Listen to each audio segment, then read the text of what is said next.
I get so many questions in my DMs from y'all about commercial pet foods, whether it's what foods I'm feeding my dog, what foods I recommend, why I would feed this over that. But one question that I keep getting over and over and over in my DMs is about HPP'd food. So if you're not familiar with that, that's high pressure processing.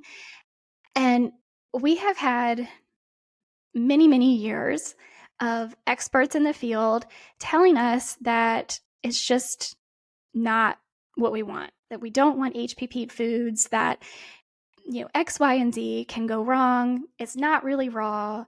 It's putting, leaching toxins into the food from the packaging that's being used, blah, blah, blah, so many things. And this is not the first episode we have done on the Pet Parenting Reset about HPP foods. In fact, the last episode I did on HPP foods was telling you about how we were all wrong about it. And that came from today's guest. So Billy Hoekman, if you're not familiar, I don't know how you wouldn't be, but just in case, he is the vice president of nutrition and communication at Green Juju. And he did a deep dive into HPP because he was one of those people long time ago thought that we did not want, like it was not preferable to use HPP as a kill step in creating raw foods for pets. But once he dug deep and looked at the science, all the research, checked out how it actually works, implemented it in Green Juju's freeze-dried raw diets, he saw that we were all wrong. The science is telling us that we were all wrong. So he's here today to explain and answer some of these very specific questions that y'all have sent to me on HPP processing and raw food commercial diets for our dogs and cats. So here we go. Thanks so much to Billy for being here. And we're going to talk all about it. Hopefully I get all of your questions answered, but at the end, Billy will let you know how you can reach out to him if you do have some more.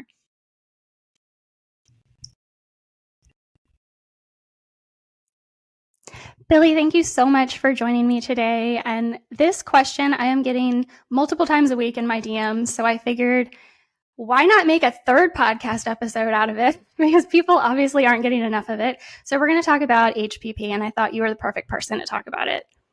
Well, thank you for having me. It is a funny, it is kind of fun to talk about hot button issues. Although I don't think this should be one, that's the interesting part, I think.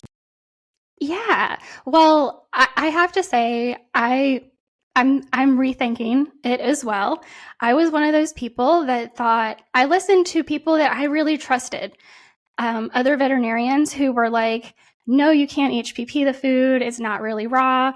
And then you went and shook everything up. So can you tell me what HPP is? How does it work? Just give people a little bit of an understanding of what the heck it is we're talking about. Yeah, well, and the funny thing about that, what you just said was, I would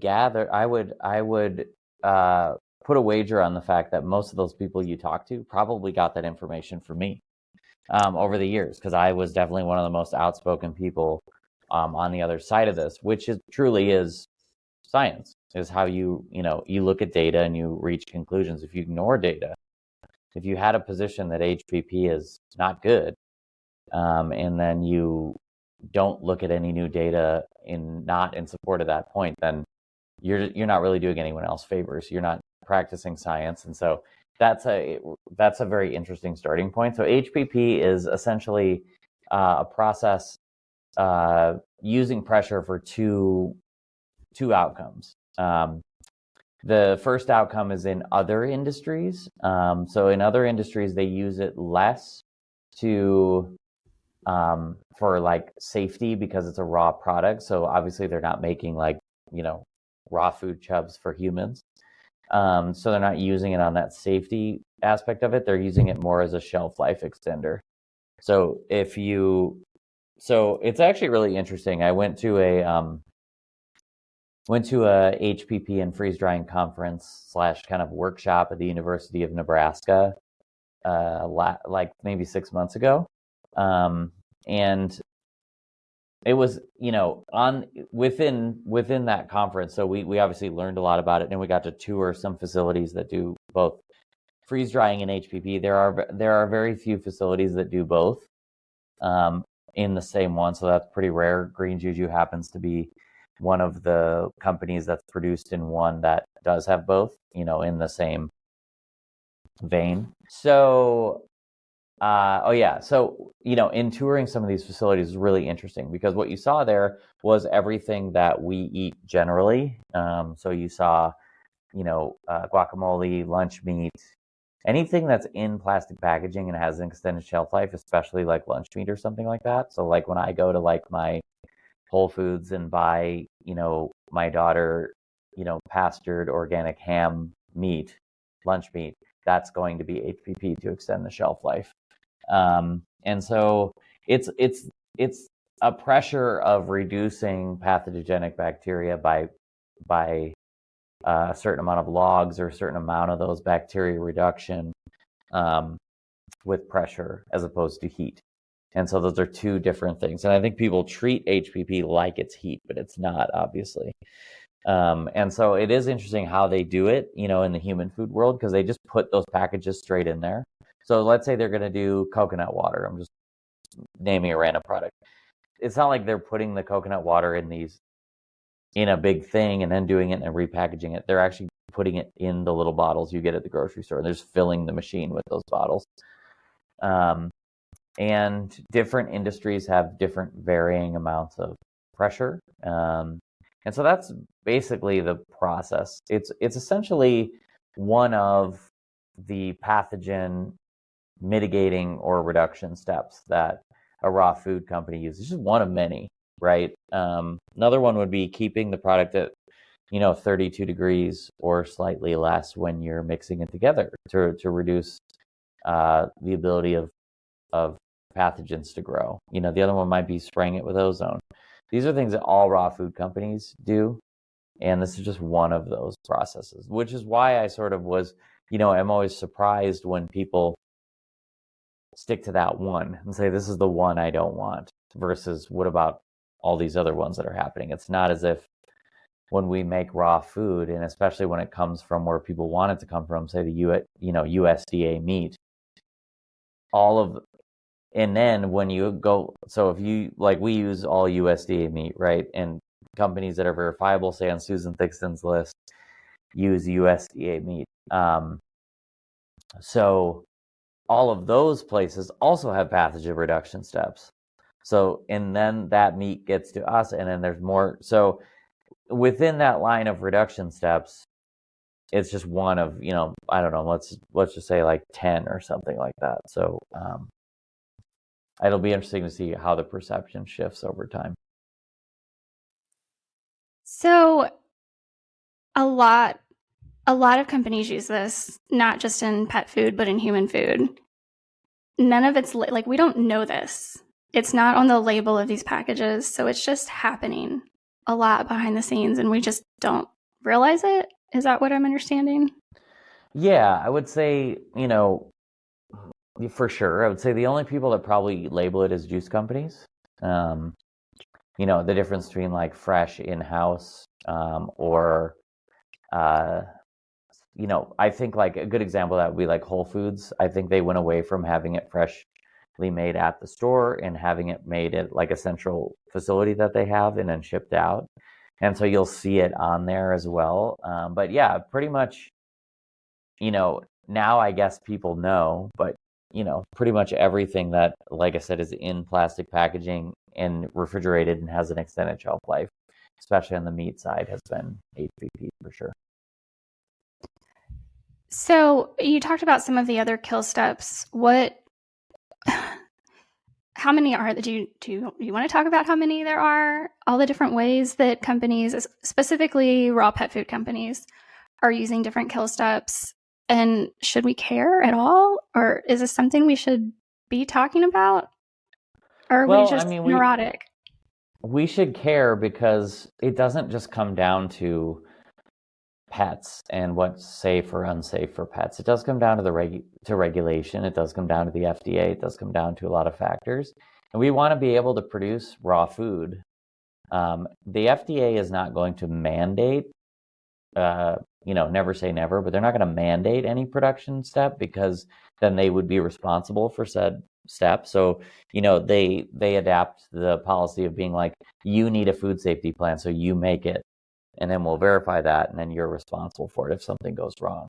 So they're not going to do that, but in order to be sort of, not continually harassed and that kind of thing, you have to be doing some sort of log reduction step that is viable. And what I mean by viable is like a certain number of bacteria, of the pathogenic bacteria, are being reduced.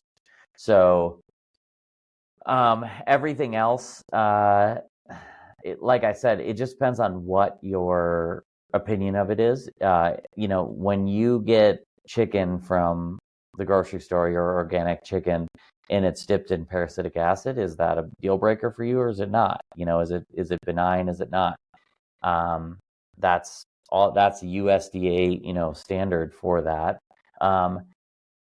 Spraying ozone is another one I consider to be benign. And then also, some people use, say, bacteriophages, which are viruses that,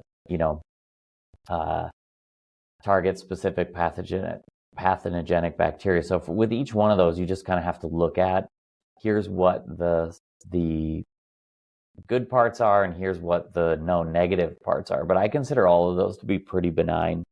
In order to avoid that, you'd have to basically buy all of your meat from a local farmer that does all of his or her own butchering. And that's really the only way. Like, my family buys a pig every year in December, and that is gonna, that pig is raised by my cheesemaker, and then is butchered by my butter guy. And I know that that's, just straight up old school, sort of like traditional butchering, but most people don't have access to that. And so the other part that's interesting too is HPP has been going on for so long in the industry, but just hasn't been talked about, that there's been people who have been doing it and just not talking about it.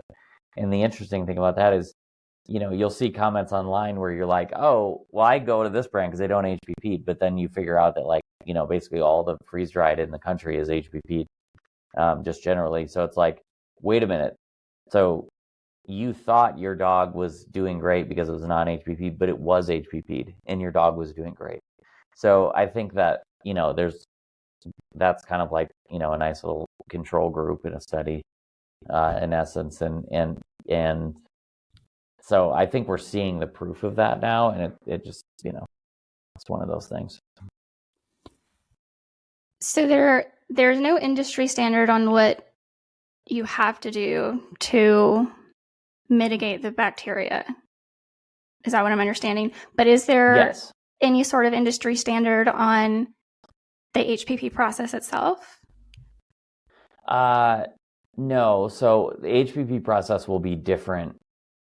Just like the freeze drying process is different depending on if it's a human food, if it's, like, here's a good example. In freeze drying, between human and pet food, you can freeze dry it at any, so there's always some added heat to freeze drying, and that could be higher, lower. It can be, whatever your freeze drying facility or your freeze drying is willing to do. So it's the same thing in HPP. So like when I went to that conference, they had liver out and they had differing levels of pressure and length, and then they had like the liver in bags, and they could show you like the discoloration and or like what it looked like for differing amounts of time. So if you're doing HPP in the raw food industry like us, and you want it to be raw, then on our end, we're doing it for less than 2 minutes. At, I believe offhand, it's 67K pressure, which is far as I know, lower than what they were doing, for instance, when they started doing HPP in terms of length and amount of pressure. Okay. So one of the reasons that was previously given for not wanting to use HPP in raw food was that it changed the nutrient, that it killed everything, not just the bad bacteria, but the good bacteria, blah, blah, blah. And that's not the case, correct? No. So the interesting thing about that is when somebody says like the phrase HPP just kills everything, and they're not talking about specifics, it means they probably don't know very much about HPP or just nutrients in general. And what I mean by that is it's good in those cases if you bring up specific instances. But the first thing to mention too is that when people use that phrase and they say it kills the good bacteria, what good bacteria are they talking about in meat? There's no real probiotic bacteria in meat. There's background flora, which may contribute to probiotics, or we don't know exactly what that is. So that's the first. I'm going to go into the second part and say that it doesn't kill those things. But even if it did, it's not like your dog is getting its probiotic source. That's why, at Green Juju, we do things like BAM's beets and the raw milk and things like that, because it actually has probiotic bacteria. So you really just have background flora. So even if it did kill all of the bacteria in it, you would be killing the bad bacteria, and you're not taking any quote unquote good bacteria out of your dog's diet. But we do know that that's just simply not the case. And that comes from a study done by a product that was being developed basically what happens is it's a way to reduce bacteria by inoculation. So it's a probiotic blend that you have to let sit on product for a certain amount of time, and then it reduces the bacteria by as much as, say, HPP. However, the reason why it didn't work in raw pet food as a marketable thing for companies is because you'd have to literally let the food sit out for like 2 weeks and then let this bacteria grow, which the consumer is not willing to do, right? So, but before they figured this out, that it would only be good, I believe it's used in kibble now, before they figured that out, they took their blend, put it on food, HPP'd it, and what they found was that bacteria were surviving that process. And so I'm not here to say all bacteria survive, but all bacteria don't survive freezing. So we know that a reduction in bacteria is going to happen when you do any processing.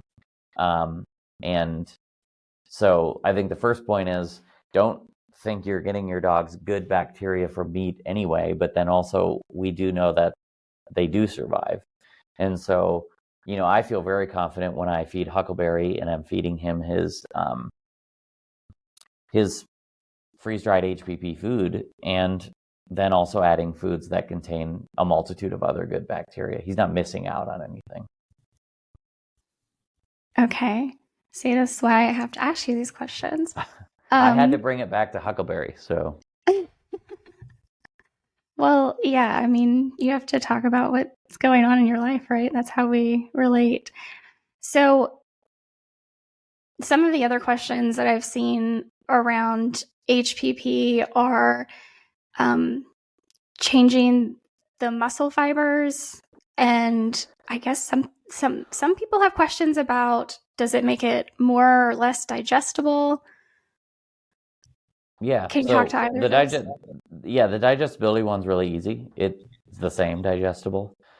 Digestibility study labs are really easy, and shout out to Steve's Real Food for doing a lot of the research in this, the relevant research, which is actual tests done on actual raw HPP food, not, hey, we took this random study from the juice industry and we found this, which is great. You can infer things that are potentially relatable, but the most relevant data is going to be on the raw food side of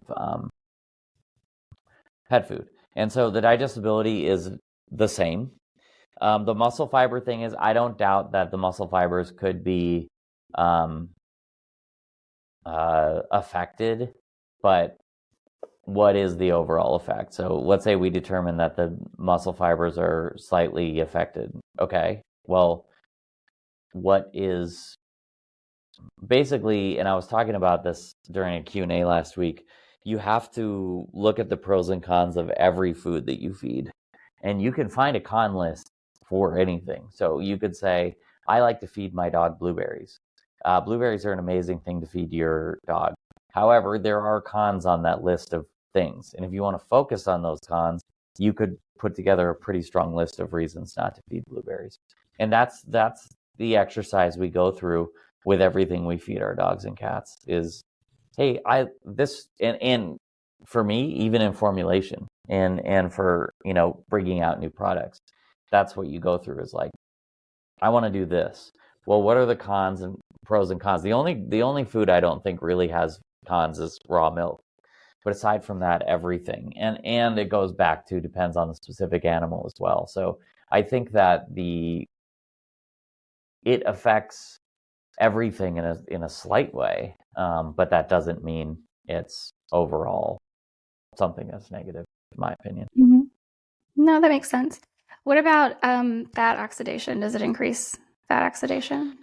Only if the only studies that have found fats oxidizing is if HPP is done for 20 minutes or longer, and our HPP is done for less than 2 minutes. So the short answer is no. And that's a big one for me because I love fats. I'm a huge proponent of, it's healthy amounts of saturated fats and omega-3s and things like that in humans and dogs. So if I thought for any reason that, the fats were oxidizing in our buffalo, I just called it buffalo, wow, bison food. Don't kill me, Water Buffalo Association. I've seen you at APCO meetings, and I know how intense you are. So don't come after me. So we have a bison food, and not water buffalo, and I fed a I'm feeding a tacoberry tonight. And if I thought for any reason that the omega-3s in there were oxidized, I would not feed it. Okay. So the other thing that I keep hearing with this like high pressure is that there's a concern with toxins or microplastics leaching into the food during the process. Is there any validity to that? There's one study done on that, and that was again by Steve's Real Food, and they measured I have to look at their references on their website. I can't remember exactly which type of plastic, they were referencing on that, but they tested for that in the food itself and didn't find any accumulation after HPP. So I would say it from what we know, and I never want to infer things for what we don't know, because I think that happens a lot in the pet food industry. I think people are doing that a lot with copper right now. I think they're inferring from things that we just don't know. No. So there's, at least in pet food, there's one piece of data, and the answer is no. So, and that would depend too, like, again, going back to the fat thing, right? Say the 20-minute. So if that study comes from a different industry. I can't recall what the food was offhand, but so you can see that there's different lengths of time in which they do this. So if you're saying, hey, plastic migrates into the food and it came from a study where they're doing something for 20 minutes, that's not relevant to what we're doing at less than 2 minutes. It's sort of also like the heat processing of it as well. That is actually the start of my journey, which was going to an HPP facility, and I was always under the impression that much pressure generated heat, and that heat would be like cooking the food. But then I went to an HPP facility, and I was looking at the temperature while the machine was working, and it went from 41 degrees to 43 degrees. And so I was like, oh, I was wrong about that. What else am I wrong about? And that's a great thing when you realize you're wrong about something, because you can learn. I love, the way that I view nutrition now, as opposed to, let's say, 15 years ago, is completely different in a lot of ways. And so, that just dispels another myth there, that there's heat that's applied to it because of the HPP process, which just isn't true. There are some industries that apply both heat and HPP, but raw pet food's not one of them. Okay. So we know that pet parents can be very neurotic. So if they are still concerned with how their pet food, whatever they're buying for their pet, is being processed, the kill steps they're using, especially if they are still concerned with HPP for some reason, what would be some of the questions you would pose to a pet food manufacturer if you were to call them up and ask them about it? I would just say, generally asking them for, what are your manufacturing food safety steps, and let them explain it to you. Because, a lot of them, a lot of pet food companies, us included, have manufacturing partners, and so some of these processes are going to be very similar or the same, depending on the facility it's produced in. And that information should not be hard to get necessarily. If they don't answer you back, that's not a good sign. If they, and give them a little bit of time. I know from being in a small company, for instance, if you reach out right now to info@greenjuju.com, it's me and Kelly that answer it, every time. So give us a little time, because, we're always doing a million things, but usually we get back to you pretty quickly. So, but I would just ask them to lay out what their manufacturing safety steps are, and then you can kind of go from there. And then you can go into more specific questions. But I would say, all of the HPP now is becoming more standardized in the pet food industry, because they realize what pet parents want, which is a raw food product. So they're not thinking to themselves oh, well, we can just do this to make sure for longer. We want and I guess that's sort of speaking from the experience of the facility we work with. But I'm sure it's not that far off or different at other facilities as well. So thank you, by the way, for answering all of those questions, and hopefully it can make some people sleep a little bit easier at night. I know, there were times in the past when I was very much no, I'm not buying that product because it's HPP'd. And I have bought products not thinking about asking the question. And then, I don't know, maybe my brain was just oh, my dog didn't do that great on it. But she loves the Green Juju products, and she does really well on them. So maybe it's just a difference in the time, or like you were saying, it's not really super standardized, but it could also just be me too. It could be well, what? It's definitely you. It's you for sure. It's always me. No, it could be a quality thing as well. All HPP products do not come with the same quality standard. And so, I would put our products against anyone's. I think we make the best products in the industry, but as far as quality goes. So I think animals just do better on our products, because we put a lot of care and time into the process. She does. My dog does do very well on the products. So I know that y'all have announced that you're going to be doing a frozen raw, and that's coming next year, correct? March. Yeah, so March. We're working through that process right now. It's pretty easy process on my end, because it's the same formula as the freeze-dried food. So that's going to be really cool, because I think we did something special there. And Kelly's hard at work on the packaging and the back end of that, and working with the facility and that kind of stuff. but I'm excited about it because the price point is really good, in my opinion, and we don't ever want that to be, a huge barrier. And we can finally get big dogs involved. I know you don't have a big dog, but it's very hard for big dogs to be on freeze-dried diets completely. I get emails about, my 80-pound dog, how much food, and I'm like, by the way, we're releasing frozen in March. Is my typical response, because it's a bit difficult. But also, I know there's just a preference for frozen food because it's one less production step. I know freeze drying is another one where people are like, well, that's not raw food. Well, it's like, well, the thing is, if you make a freeze dried formula versus a frozen formula, you don't have to reformulate it at all, because the nutrient profile is exactly the same.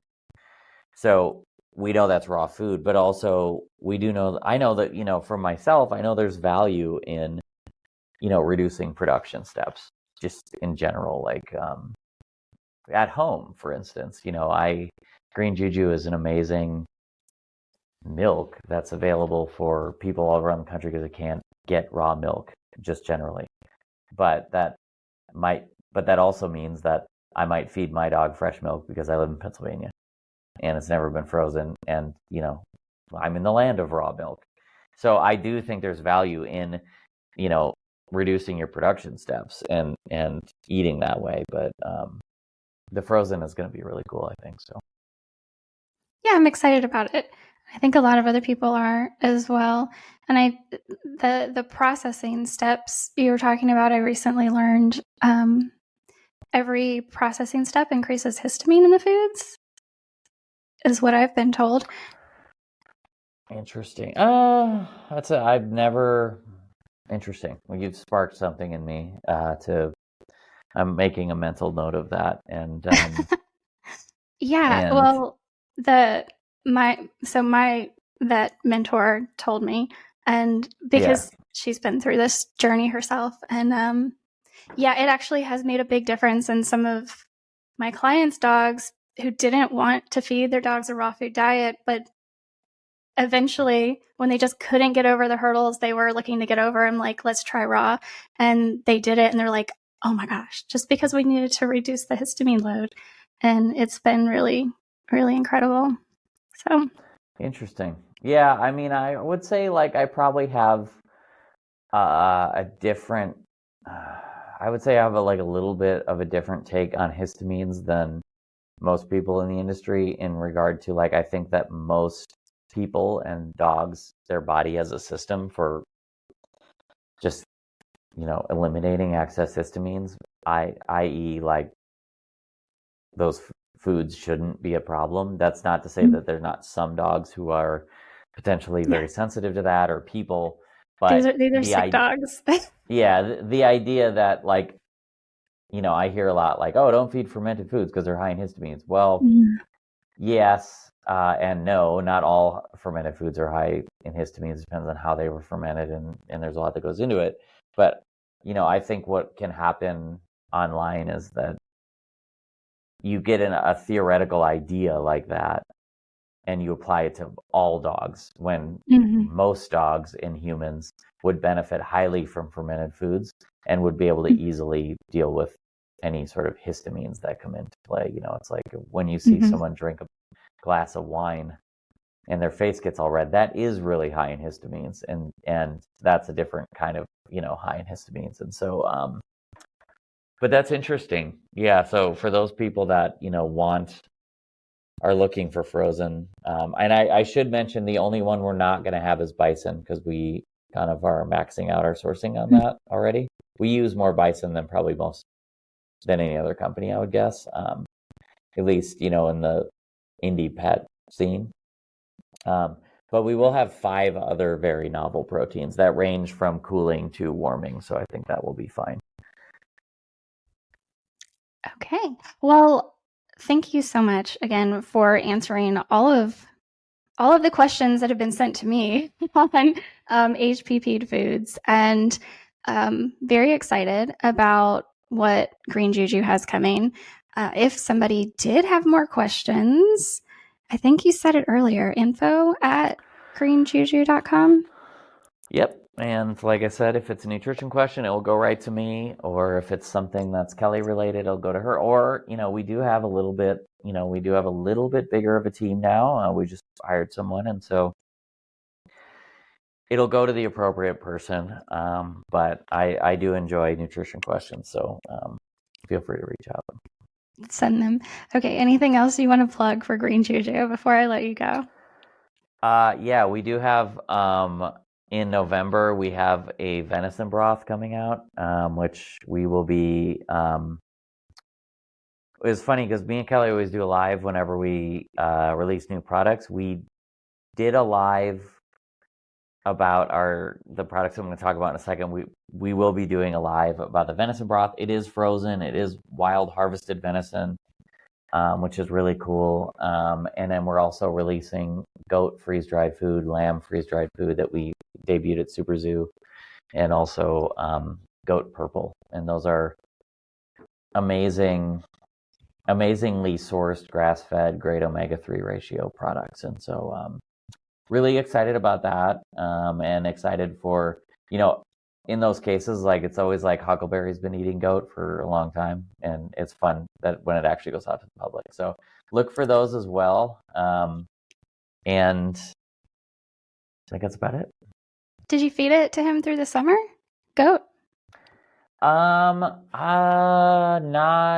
a bunch. More recently, actually, because I got a bag of. So we actually changed the formula slightly. It was going to have dandelion greens, but now we use parsley as the leafy green, because we wanted the sort of medicinal effects of parsley with, what we're looking for in formulation, like the vitamin K1 and fiber and things like that.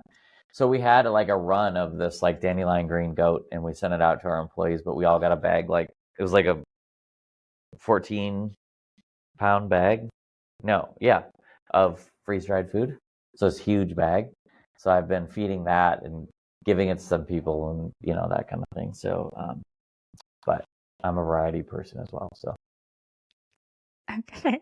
Well, Billy, thank you so much for being here and for answering all of my questions, even though you had no idea what they were ahead of time.